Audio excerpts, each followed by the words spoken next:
Entreprise Patrimoine, ils conjuguent leurs ambitions d'entrepreneurs avec la Banque Palatine.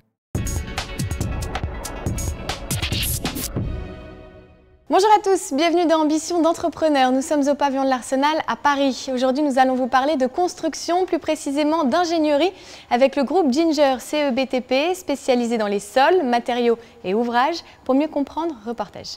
L'ingénierie en France pèse 40 milliards d'euros. C'est un secteur qui a doublé ces 15 dernières années. Et parmi les acteurs de ce marché, le hollandais Antea et les français Fondasol, Concrete ou encore Ginger CEBTP, qui depuis 1933 réalisent des études pour l'industrie de la construction et du bâtiment. À partir de 2013 et la sortie via un LBO, le groupe CEBTP qui était à 100 millions est passé aujourd'hui à 150 millions de chiffre d'affaires. Donc nous avons augmenté notre chiffre d'affaires de 50%.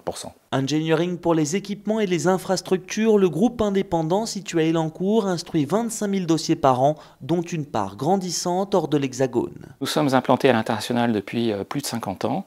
Nous y réalisons 15% de notre chiffre d'affaires dans près de 30 pays. Études sur les matériaux de construction, les sols et les bétons, l'ETI francilienne investit également en R&D. Aujourd'hui, l'innovation mobilise une vingtaine de personnes, représente 2% du chiffre d'affaires du groupe et nous sortons chaque année de nouveaux produits ou services. 35 laboratoires d'analyse dans 9 domaines d'application.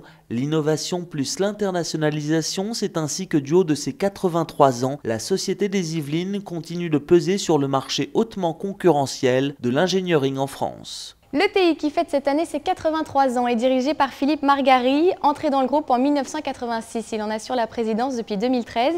Retour avec lui donc sur la stratégie et le développement de Ginger CEBTP. Interview.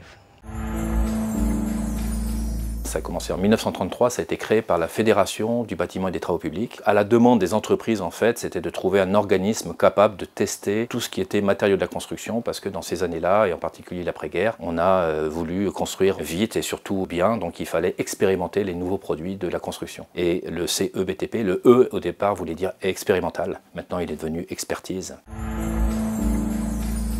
C'est une ingénierie assez spécifique qui permet de prescrire soit des solutions par rapport à une pathologie donnée, soit des prescriptions pour un ouvrage futur de manière à ce qu'il tienne bien, soit sur les sols ou par rapport aux granulats qu'on aura trouvés. Enfin, c'est tout ce qui concerne les matériaux de la construction. Quand on nous demande qui sont nos clients, on dit à peu près tout le monde. On peut travailler pour le privé qui veut construire sa maison, on peut travailler pour les assureurs ou les experts qui ont eux-mêmes, je dirais, un regard sur le côté privé, mais on travaille aussi bien évidemment pour les conseils généraux, les ministères, on va travailler pour les industriels, on travaille à peu près pour toute personne ou entreprise qui possède un patrimoine quelconque. C'est du préventif que l'on fait, c'est-à-dire qu'on va en effet non seulement les visiter, on va aller chercher à l'intérieur même de leur matière, à savoir s'ils ont des pathologies, etc., de manière à ce qu'on pérennise un petit peu plus l'ouvrage dans le temps. Et on a un volet monument historique assez important puisqu'on va travailler sur la pierre, sur les joints. Donc on arrive bien évidemment en testant les matériaux à voir leur évolution et à essayer de prévenir en prescrivant un maintien de l'ouvrage dans le temps. Si on parle de sol, matériaux, ouvrages, c'est-à-dire de nos métiers, on peut se considérer comme étant les leaders, donc forcément des géants. Si on se compare un peu au monde de l'ingénierie globale, je dirais qu'on est tout simplement une ETI, une entreprise de taille intermédiaire qui nous permet de vivre encore de manière assez proche les uns des autres.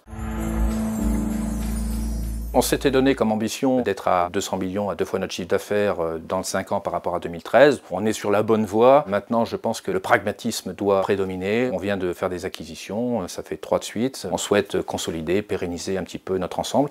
Et si nécessaire, on continuera bien évidemment notre croissance dans les 2 ans qui viennent. Pour que Ginger CEBTP n'ait plus aucun secret pour vous, voici à présent ses principaux chiffres à retenir.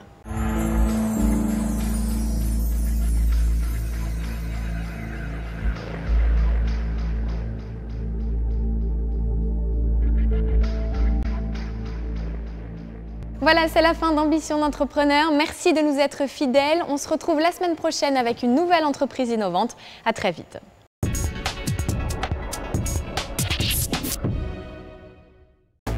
Entreprise Patrimoine, ils conjuguent leurs ambitions d'entrepreneurs avec la Banque Palatine.